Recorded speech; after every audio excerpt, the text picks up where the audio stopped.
Bwana, mambo ni mengi alafu muda ni mchache. Tumeweza kuona Wema Sepetu ameweza kushare picha yake akiwa na mtoto wake, na wengi wao waliweza kuzungumza mengi wakisema kwamba hakuna kitu chochote ambacho kinachoendelea kwenye maisha ya bibi Wema, kwa sababu Wema sio mjamzito wala hana mtoto. Lakini leo hii ukweli wote umeweza kuwekwa bayana na mambo yote yameweza kuwa wazi kwamba bibi Wema Sepetu ni mjamzito na anatamani kuweza kuongea mambo mengi juu ya furaha ambayo aliyokuwa nayo, lakini ndo kama hivyo, na wengi wao waliweza kuzungumza mengi juu ya hiki ambacho kinachoendelea, na wakasema kwamba kiukweli kwenye maisha ya bibi huyu kuna mengi ambayo amekuwa akiyapitia, lakini kadri siku zinavyozidi kwenda ndivyo mambo ambavyo yanavyozidi kuwa mengi kwa upande wake, na ameweza kuongea mengi akisema kwamba sina budi kuweza kumshukuru Mwenyezi Mungu katika kila hatua ambayo nimekuwa nikiipitia, kwa sababu kuna vitu vingi vimetokea katika maisha yangu, hivyo natamani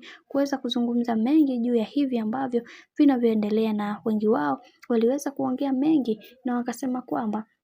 Zuchu ni moja kati ya mwanamke ambaye anajielewa na anajitambua na anajua ni kitu gani ambacho anachokitaka katika maisha yake, lakini ndo kama hivyo mambo yanazidi kuwa mengi juu ya hiki ambacho kinachoendelea, na wengi wao walitamani kuweza kujua mengi zaidi ya hiki kinachoendelea, lakini ndo kama hivyo kadri siku zinavyozidi kwenda ndivyo mambo ambavyo yanavyozidi kupamba moto, na wengi wao waliweza kueleza mengi zaidi juu ya hiki ambacho kinachoendelea, lakini ndo kama hivyo watu wameweza kuzungumza na kusema kwamba Zuchu ni mwanamke ambaye ni muelewa na mwenye haki katika kila hatua ya maisha yake, lakini leo hii ameonekana ni moja kati ya mwanamke ambaye mwenye thamani kubwa na anatamani kuweza kufika mbali zaidi katika kila hatua ambayo ya maisha amekuwa akipiga, lakini watu wamekuwa kimwekea uzibe ambao haustahili katika maisha yake, na wengi wao waliweza kuzungumza mengi juu ya haya, kisha wakasema kwamba tunatakiwa kuweza kumpa nafasi nzuri bibi huyu kuweza kuhakikisha anapata amani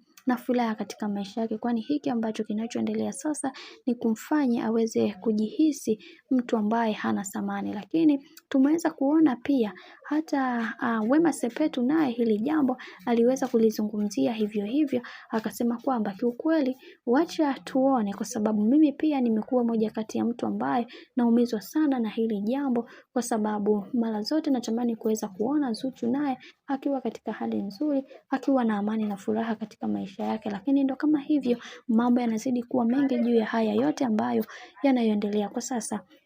Mimi naomba nikusihi kitu kimoja, kama ndo mara yako kwanza kufuatilia channel tupendwa hii hapa, basi usisahau kusubscribe, kulike, kushare pamoja na kucomment, kwa ukifanya hivyo utakuwa umejiweka katika nafasi nzuri ya wewe kuweza kuenjoy na kufurahi pia.